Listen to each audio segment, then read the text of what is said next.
Good morning, Bhargav. Today is Monday, September 11th, and here's the heads-up briefing for today. In Australasia and the Pacific Islands, we covered 9 issues. In North Asia, 8 issues. In Southeast Asia, we covered 26 issues, along with 21 issues in South Asia and the major developments in the EMEA region. All right. Thank you, Bassel. Can we please discuss the major issues today? Starting off with Australasia and the Pacific Islands, in Papua New Guinea, hundreds are believed to be dead, and many people have been displaced due to the ongoing tribal violence between members of the Ambulan, Skin, and Kaikin tribes in the Enga province. All right. This basically raises questions about the level of authority the government or the security forces have. What measures have they taken to stifle the violence? So joint military and police forces have put up roadblocks on the borders to the province to prevent the flow of weapons and ammunition into Enga province. Security forces had initially attempted to intervene, but were forced to withdraw after they were outnumbered by the tribes. Yes, that is indicative of the level of their competence as well as the control they have in some of these island areas and on the belligerent tribes. Bassel, please advise the relevant team members to keep our clients updated. Sure, Bhargav. Moving over to North Asia, in Japan, Prime Minister Kishida Fumio is planning to reshuffle his cabinet and the main ruling party's executive as early as September 13. However, Fumio is considering retaining Liberal Democratic Party Vice President Aso Taro and Secretary General Motiga Toshimitsu in their posts. All right, thank you. In Southeast Asia and Indonesia, the Ministry of Energy and Mineral Resources officially revoked the mining business license for production operations of PT Tambang Mas Singge last week in accordance with a 9-month-old Supreme Court decision. That's interesting. Thank you. In Myanmar, according to the Trade Ministry, the military has received its first batch of Sukhoi Su-30 fighter jets from Russia. The military had signed an agreement with the Russian government in September 2022 for the procurement of 6 Su-30 aircraft.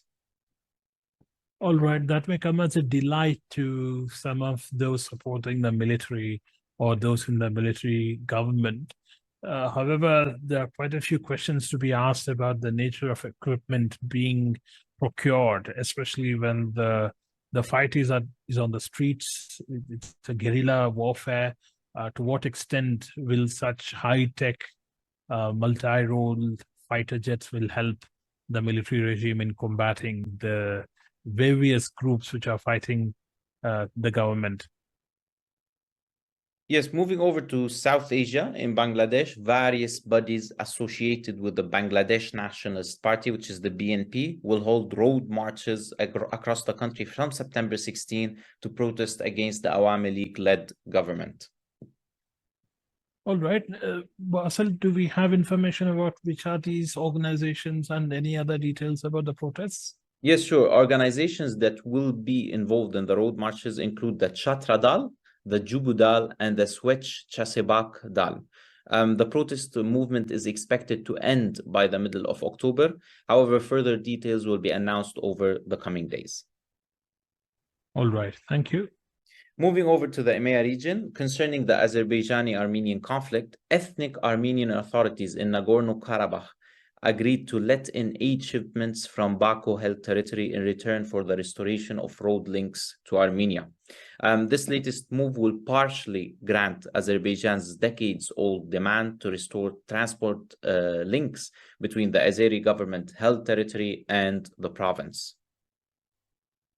Yes, on the surface, it does look like a positive move on both sides. However, we need to keep in mind it takes very little for the situation to devolve into an absolute chaos on both sides of the border, especially in the Karabakh region. And let's keep a very close eye on this and keep our clients updated as we continue to look deeper into the conflict and how challenging it could be for operations. Yes, sure, Bhargav. Moving over to the last development, the Netherlands, at least 500 climate change protesters were detained by Dutch police on the second consecutive day of protest against government subsidies for the fossil fuel industry. It is believed that the climate change protesters, which come from the Extinction Rebellion group, will start to protest regularly on weekends. All right. Thank you, Bassel. There's nothing further from my end. Thank you, Bhargav.